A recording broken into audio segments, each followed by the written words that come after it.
So now the last 3 steps of this, number 6, 7, and 8, they kind of dance together. Not kind of, they do. They dance together. 6 is learning to let go of distracting thoughts. Step 7 is introspection. And step 8 is developing the capacity to witness the thoughts. I'll try to talk about them in a sense as one thing. There's 3, but they dance together. If we have a time and place, and we're sitting and we're doing that, and we're sitting down for that, and if we've at least somewhat begun to learn the process of internal dialogue, including being a friend with my mind. Mind, will you be my friend? Mind, will you please flow with the breath? And I've succeeded in having a steady, reasonably steady, comfortable posture. And I've made my breathing serene and calm. And I can allow it to be 2 to 1. And the mind starts to get calm. And if I have a little bit of that determination, just enough to be aware that in fact these disturbances need not happen, I have a little bit of determination. If I've done that, then I can practice letting go of a thought. The principle, what he actually, he's only got 2 little short paragraphs that he talks in here about letting go. This letting go of a thought, it's something that comes from practice. So it doesn't really take a lot of words. It takes a lot of practice. This is me speaking, this is a metaphor that I use of this. I imagine a ticket taker at a theater. And in my fantasy of this, it's a really classy theater. You know, one of those with balconies and it's live play and all that sort of thing, and everybody's in tuxedos and fancy clothes and like that. And so in my fantasy of this, the ticket taker is a guy standing there with a nice tuxedo on, and he's looking and he's taking the tickets of the people going in. So here's a line of people. Does he take the ticket and say, "Give me your ticket, now get out of the way. Give me your ticket and now get out of the way"? No. What does he do? "Good evening, madam." Takes the ticket, tears it off, gives you a part. "Enjoy the show. Next." And does this again. And so the invitation that ticket taker does in that classy place is says, "Next. Next. Next." Doesn't push anybody along. And the line keeps coming. And at the moment that he says, "Good evening, madam," and takes your ticket, what do? He allows you to simply go on. He lets you go. He doesn't stop you and have a long conversation about how the family's doing and have you solved that problem on your job and all these kinds. He doesn't do that. It's the art of letting go. To let something go, you have to let it come. You can't let it go if you haven't let it come.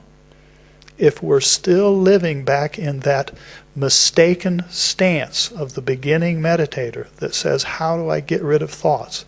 If we're still clinging to that, there's, in my opinion, virtually no possibility of letting go of thoughts. We have to have done the dialogue. We have to have done the preparation work. If we haven't done the preparation, we cannot do this letting go business. Somebody says, "Well, how do I get rid of my thoughts?" And some well-intentioned person says, "Oh, just let them go. Just let them go." But we never stop long enough to figure out how that works. And a part of this is to simply run your own meditation experiments and to sit quietly after you've got a steady posture, time and place, done a little bit of internal dialogue, got the breathing smooth and calm and serene, and sit there and be like the ticket taker and just say, "Next, next. And you allow some person to come into your mind field. If you're doing this well, you don't have to do anything to get rid of that person. The attitude says, next. And the next thing you know, a memory of some place you were at 20 years ago comes into your mind. Doesn't matter why, you don't have to explore it, and it goes away. And you say, next. And the project you have to finish tomorrow comes to mind. May have a little coloring, a little worry comes with it, but you have the determination, so you say, next. And where does it go? Swamiji says, if not here, in one of the other places, he says, thoughts are people. And just like people, they're born, but they die. And if we allow them to go, they will simply go. It's in their nature to go. But what usually happens is we grab onto them. Ooh, here comes a nice juicy thought memory. And we're caught in it.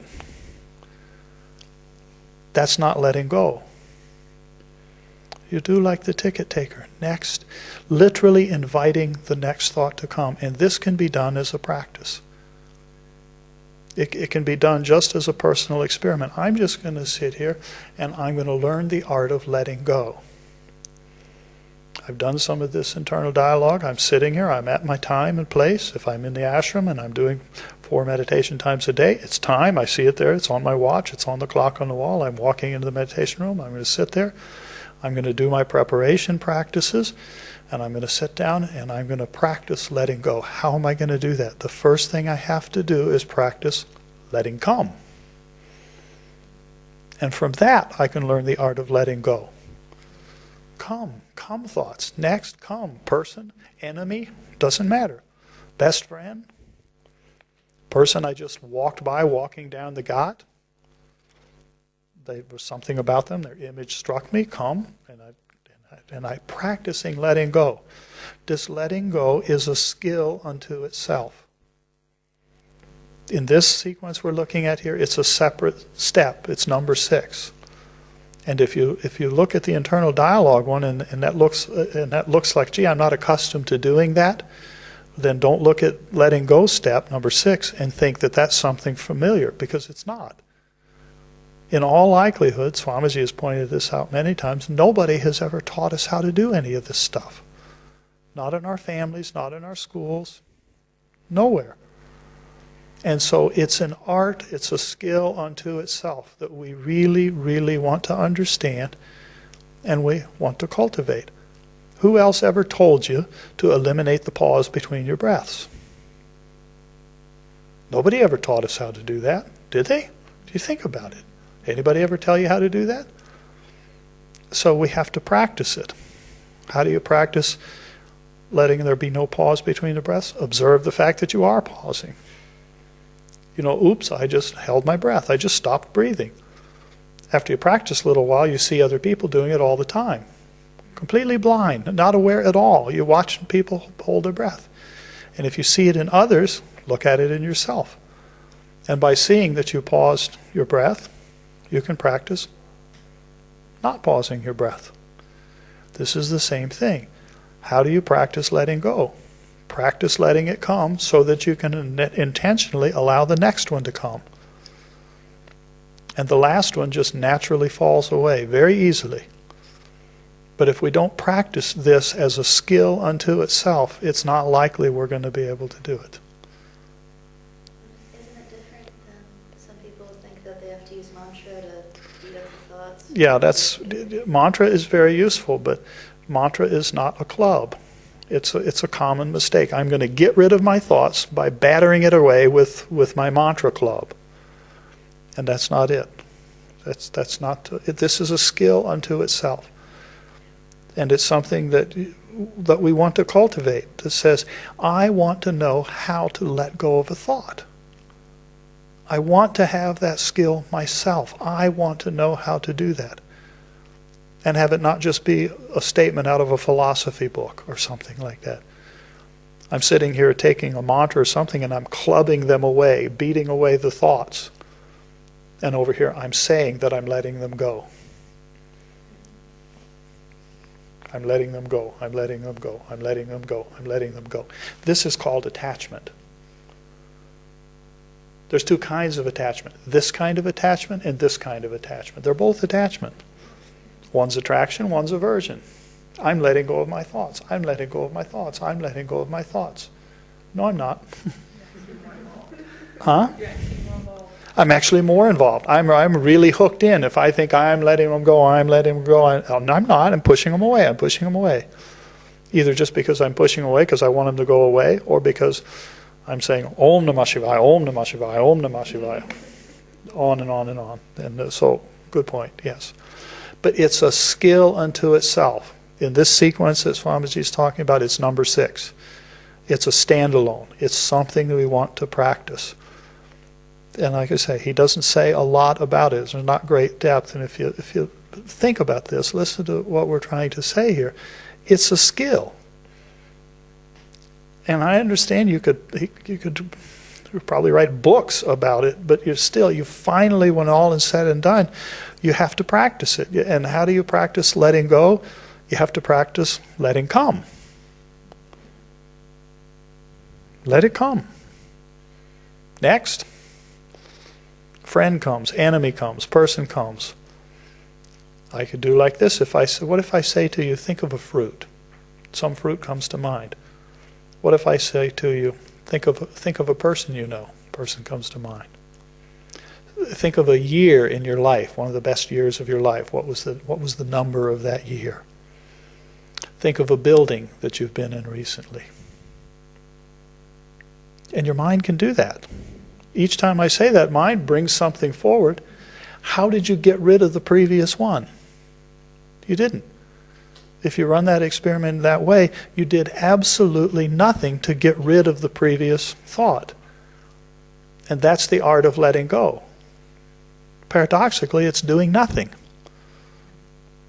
The art of letting go is the art of doing nothing with it.